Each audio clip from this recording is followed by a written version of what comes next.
reportings of an incident off the coast of Cuba. We immediately began to look into it. As it stands now, the Department of Homeland Security, the Coast Guard, others are involved.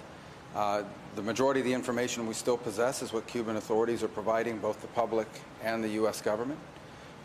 We have our embassy on the ground in Havana working this as we speak, asking for access to the people that were on those vessels, if they were American citizens or permanent residents. According to the Cuban regime, that the boat was registered in Florida. We're tracking that down. We will know shortly, and we will know quickly, many more facts about this incident than we know right now. The majority of the facts being publicly reported are those by the information provided by the Cubans.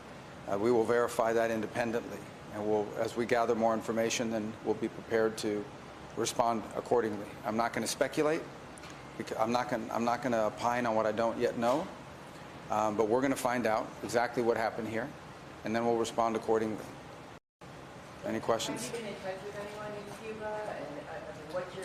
Well, the authorities in Cuba, the border guard has constant contact with the Coast Guard, so they alerted them this morning. I was made aware of it at that time. Oftentimes in these incidents and things like this, the initial reports are incomplete, and then as the day has progressed, I think early this morning, certainly by 9 a.m. or 10 a.m. this time, maybe a little later our time here, I reached out and we began to look at it independently. We have various different elements of the U.S. government that are trying to verify elements of the story based on what's been provided to us now. I know that the Coast Guard has responded to the area, to the vicinity.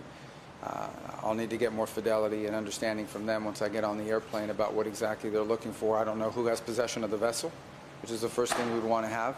We obviously want to have access to these people if they are American citizens or U.S. residents.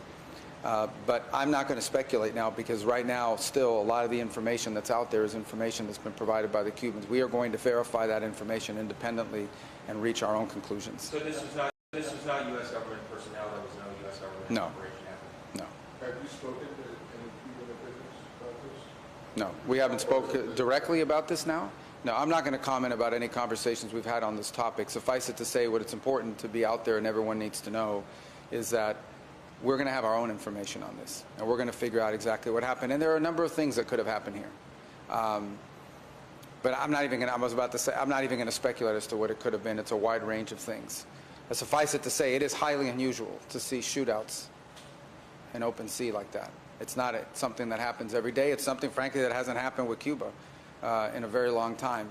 But we're going to find out. We're not going to base our conclusions on what they've told us. And I'm very, very confident that we will know the full story of what happened here, and we will know it soon. And then, we'll respond appropriately based on what that information tells us. Yeah, I'm not going to speculate on what the U.S. will do. What I'm telling you is that we're going to find out exactly what happened and who was involved, and then we'll make a determination on the basis of what we find out. And we are going to find out. But we're not going to just take what somebody else tells us. We're going to find out, and I'm very confident we will be able to know the story and be able to independently verify facts about it. Just to clarify, you found out prior to the post on X? Yes. Well, and obviously there was an incident at sea, so we do have constant contact with them at the Coast Guard level, where they notify the U.S. Coast Guard on a variety of things, including migrants and so forth.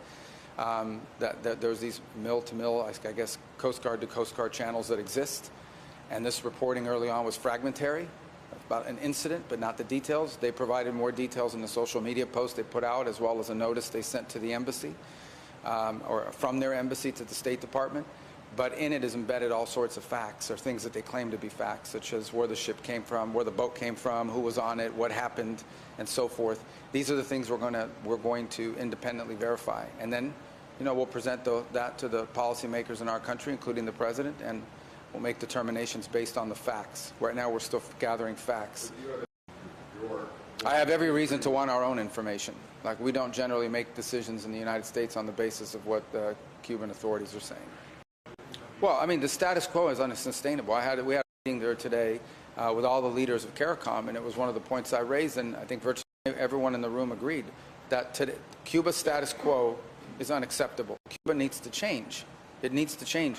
And it doesn't have to change all at once. It doesn't have to change from one day to the next. Everyone is mature and realistic here. We're seeing that process, for example, in Venezuela. And many of the countries represented at the CARICOM conference today were themselves countries that went through transitions at some point in their history. But Cuba needs to change. It needs to change dramatically because it is the only chance that it has to improve the quality of life for its people and not lose 15% of its population since 2021.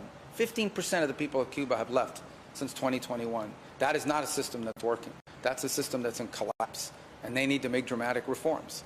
And if they want to make those dramatic reforms that open the space for both economic and eventually political freedom for the people of Cuba, obviously the United States would love to see that and would be helpful. If they decide they're going to dig in and just continue forward, then I think they're going to continue to experience failure, and the people of the country are going to continue to suffer, and it'll be, the regime's fault. Vida neutralizada con matrícula de Florida FL7726SH transportaba 10 personas armadas que, según declaraciones preliminares de los detenidos, tenían intenciones de realizar una infiltración con fines terroristas. Se ocuparon fusiles de asalto, armas cortas, artefactos explosivos de construcción artesanal, cócteles Molotov, chalecos antibalas, mirillas telescópicas y uniformes de camuflaje. Entre los participantes detenidos, de acuerdo con los interrogatorios preliminares, se identificaron a Mijail Sánchez González, Leordán Enrique Cruz Gómez, Conrado Galindo Sariol, José Manuel Rodríguez Castelló, Cristian Ernesto Acosta Guevara y Roberto Ascorra Consuegra. Entre los fallecidos se identificó a Michelle Ortega Casanova. Se trabaja en la identificación de los otros 3.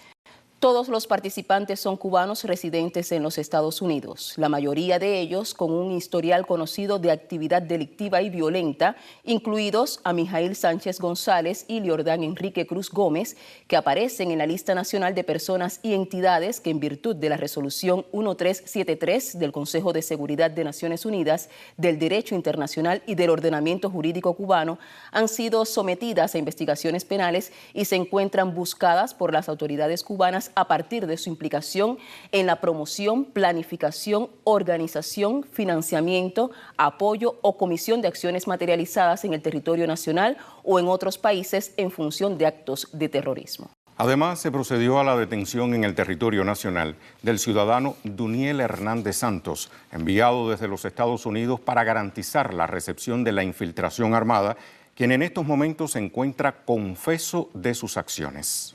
Se continúa el proceso de investigaciones hasta el esclarecimiento total de los hechos. Firma la nota el Ministerio del Interior.